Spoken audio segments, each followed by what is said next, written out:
Are you expecting a baby or just had a newborn baby? And you would love to make sure that you do everything to promote your baby's development and hip health. Hi there, it's Neesha from My Favourite Physio.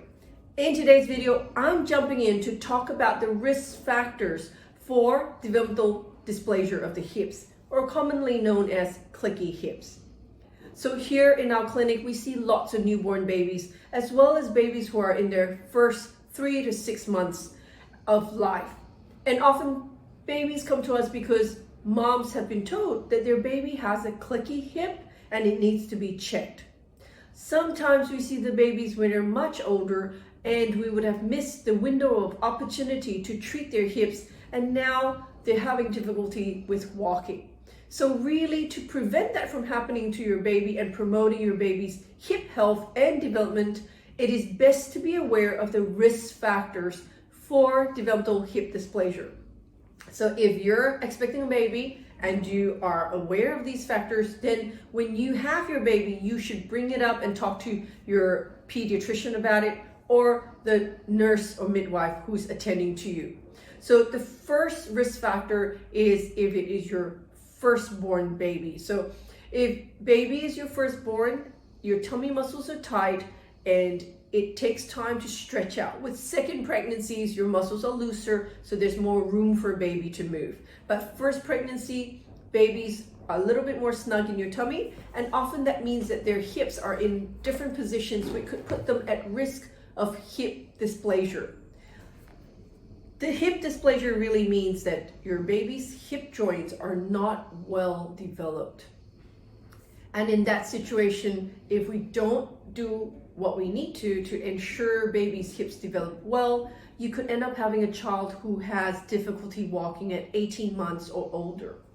So if it's a firstborn baby, they tend to be at higher risk than secondborns or thirdborns for hip dysplasia. The second risk factors is if baby is big. So, if you've got a big baby that's 4 kilos or more, then they're a little bit more snug in your tummy. And that means that sometimes their legs are in positions where it's, up by their ears. And that again means that their hips are not well developed when they're in your tummy. So big babies tend to be at a higher risk for hip dysplasia than smaller babies. Having said that, it is really in relation to a mother's build. If you are very tall, even if you have a 4 kilo baby, your baby might still have a little bit more room than if you were smaller built with a baby who's 4 kilos. So it does come down to that packaging and space in your tummy for baby to develop. Number 3, if baby was breached. So if your baby was breached a lot of your pregnancy with their, feet up and around their ears, then that's when the hips don't develop, or they're breached across, so they're lying transverse across your tummy like that. Again, that means their hips are not well developed. So breech babies are at higher risk for developmental hip dysplasia. The next risk factor is family history. So if you have hip problems, or your partner has hip problems, or even grandmothers or grandfathers or brothers and sisters that you have hip problems, then there could be a higher risk for baby to have hip problems. So being aware of that family history is really important as well. So if you tick those risk factors, make sure you talk to your obstetrician, make sure you talk to your pediatrician about baby's hips. And the gold standard way to check baby's hips is an ultrasound when they're under 6 months old. If your baby is over 6 months old, we need a hip x-ray to determine if baby's hip joints are well developed or not.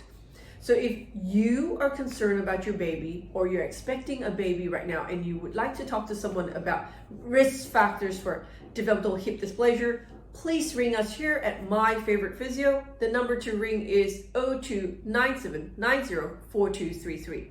And if you know somebody out there who's got a baby that they were concerned about clicky hip, why don't you like and share this video with them? Until next time, have a fantastic day. Bye.